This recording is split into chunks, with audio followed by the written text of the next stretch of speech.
आणि म्हणून आज आपण ही जागो झालो पाहिजे। स्वामी विवेकानंद एका ठिकाणी म्हणतात, उपनिषद आपल्याला सांगतात, उत्तिष्ठत जाग्रत वरांनी बोधत, उठा जागे व्हा।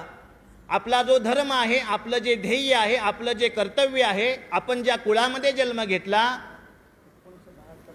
त्या कुळाचा उद्धार, त्या धर्माचा उद्धार करण्याकरता मन्मथ माऊलींनी सुद्धा आम्हाला संदेश दिलेला आहे, निजू नका जागा जागा, आपल्या स्वधर्माने वागा।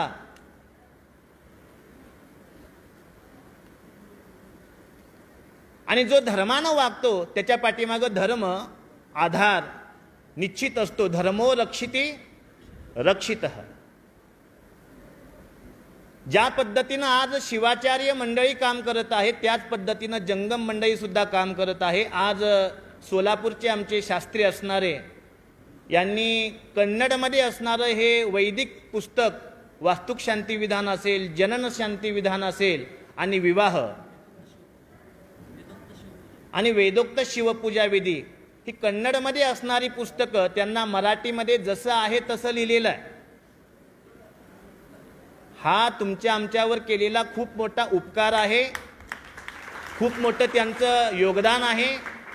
आणि म्हणून एका ठिकाणी असं सांगितलं जातं की 1000 लोकांना जीव घालण्यापेक्षा एका शिवयोग्याला जीव घालावं।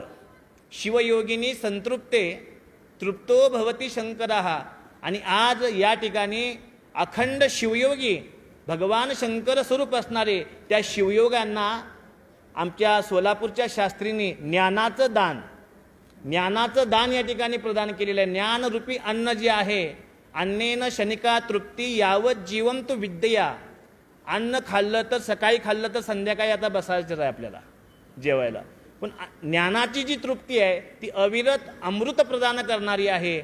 आणि ते अमृतमय ज्ञान या 3 पुस्तकांच्या माध्यमातून तुमच्या आमच्या समोर ठेवलं आणि त्याचं प्रॅक्टिकल सुद्धा करून दाखवलं। एक थोडक्यात सांगितलेलं आहे, आता भविष्यामध्ये त्याचं विशेष रूपानं प्रॅक्टिकल प्रत्येक मठामठाच्या माध्यमातून दाखवलं जाईल।